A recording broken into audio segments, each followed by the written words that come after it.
21শে November 2024 প্রশাসনিক বৈঠক নবান্নের সভাঘরে, আর সেখান থেকেই একাধিক বিষয়ের মধ্যেই বালি চুরি, কয়লা চুরি নিয়ে একরাশ ক্ষোভ উগরেছিলেন মুখ্যমন্ত্রী। চুরির দায় দিয়েছিলেন নিচুতলার পুলিশ কর্মীদের একাংশের উপর, হতাশা প্রকাশ করেছিলেন সেই দায় দলের উপর এসে পড়ার, হুঁশিয়ারিও দিয়েছিলেন বালি চুরি করছে যারা তাদের তিনি তো বাঁচাবেন না। পলিটিক্যাল নেতাদের নামে সবাই বদনাম করে বেশি, 5 টাকা খেলে 500 টাকা বলে দেয় চোর। কিন্তু পলিটিক্যাল নেতারা টাকা খাওয়ার আগে 10 বার ভাবে জনগণের টাকা খাওয়া কি উচিত। তাদের নিজস্ব একটা দায়বদ্ধতাও থাকে। কিন্তু লোয়ার লেভেলে কিছু অফিসার্স, কিছু কর্মী যারা এই গভর্নমেন্টকে ভালোবাসে না। কিন্তু প্রশ্ন হলো, প্রশাসনিক প্রধানের এই কথা কি প্রশাসনের কানে ঠিকভাবে এসে পৌঁছেছে? উত্তরটা বোধ হয় না। ছবিটা দেখুন, বালি চুরির কি অভিনব কৌশল। জলের স্তর নেমেছে, সেই সুযোগে চলছে দেদার বালি চুরি। অন্ধকারে নয়, দিনের আলোতেই। বালি চুরির কৌশল অনেকটা বদলেছে। কিভাবে বদলেছে আমরা প্রথমেই দাঁড়িয়ে দেখিয়ে নেব যে এই মুহূর্তে আমরা দাঁড়িয়ে রয়েছি দুর্গাপুর ব্যারেজ যে রয়েছে, সেই দুর্গাপুর ব্যারেজের যে বর্ধমান সেচ ক্যানেল রয়েছে, সেই সেচ ক্যানেলের সামনে আমরা দাঁড়িয়ে রয়েছি। এবং ইতিমধ্যে দেখতেই পাচ্ছেন আপনারা যে সেচ ক্যানেলের জল অনেকটাই শুকিয়ে গেছে, এবং ঠিক তারপরেই কিন্তু এখানে যে মজুত করা বালি, সে বালি এখান থেকে তুলে নেওয়া হচ্ছে, এবং তুলে নিয়ে একদম শটাং ঠিক এই সিঁড়ি বেয়ে কিন্তু বালি মজুত করা হচ্ছে। আমরা সেই ছবিটা একবার দেখে নেওয়ার চেষ্টা করব যে বালি মজুত করা হচ্ছে এখানে বিভিন্নভাবে।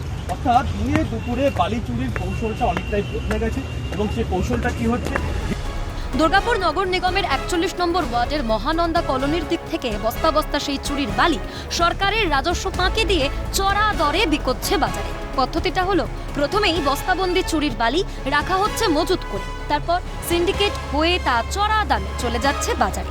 অথচ বালি চুরির ঘটনাস্থল থেকে কোকোভেন থানা মাত্র 1.5 কিলোমিটার, সেচ দপ্তর মাত্র 1/2 কিলোমিটার।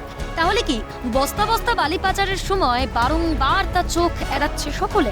সেচ দপ্তরের আধিকারিক বলছেন, এই প্রথম তার নজরে এলো এই ঘটনা। আমি দেখিনি, নজরে এলো, দেখছি আমার পুলিশ প্রশাসনকে ব্যবস্থা নিতে হবে। ঠিক আছে, হয়তো অ্যালাউ করা যায় না বালি চুরি, কারণ ব্যারেজের কাছে বা ক্যানেলের মধ্যে আর কি। পুলিশকে জানাবো দেখি। পুলিশ বা সেচ দপ্তর কেন ব্যবস্থা নিচ্ছে না, প্রশ্ন রাখছেন বিরোধীরা। দুর্গাপুর পশ্চিমের বিজেপি বিধায়ক আরো সুর চড়িয়ে বলেন, তৃণমূল সব জানে কে বালি চুরি করছে, ভাড়ার ফাঁকা হয়ে গেলে ওই টাকা দরকারে লাগে। কারা করছে, কে করছে, ইরিগেশন ডিপার্টমেন্ট এবং কোকোভেন থানার আধিকারিকরা কেন এই বিষয়ে পদক্ষেপ গ্রহণ করছেন না?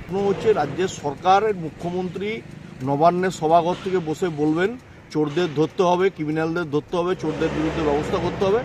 বাস্তবে তা বুথ লেভেল পর্যন্ত একদম একটাও ইমপ্লিমেন্টেশন হয় না। যদিও তৃণমূলের একই বচন, প্রশাসন যেন অবিলম্বে বালি চুরি রুখতে পদক্ষেপ নেয়।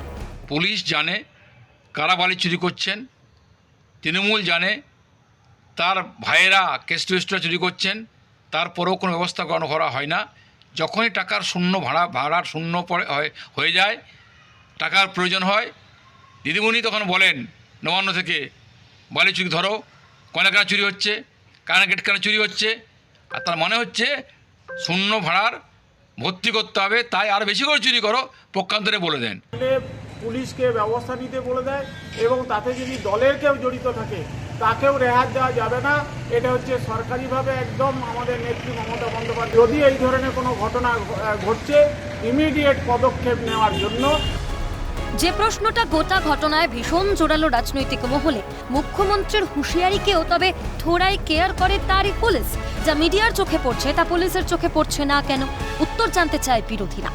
কৌশল এখন কোন পথে রোখা যায় বা কৌশলকে কিভাবে রুখে দেওয়া যায়, সেটা কিন্তু প্রশাসনের ব্যাপার, প্রশাসনিক নজরদারির ব্যাপার, এবং ডিবিসি কর্তৃপক্ষ বা ইরিগেশন কর্তৃপক্ষ যারা আছেন তারা দেখবে। কিন্তু মোটের ওপর এই ঘটনা কিন্তু ফের প্রমাণ হলো যে অভিনব যে চুরির কৌশল, সেই কৌশল কিন্তু অনেকটা বদলে এখনো কিন্তু দেদার চলছে বালি চুরির কাজ। দুর্গাপুর ব্যারেজ থেকে রাজেশ সেনগুপ্ত, ক্যালকাটা নিউজ।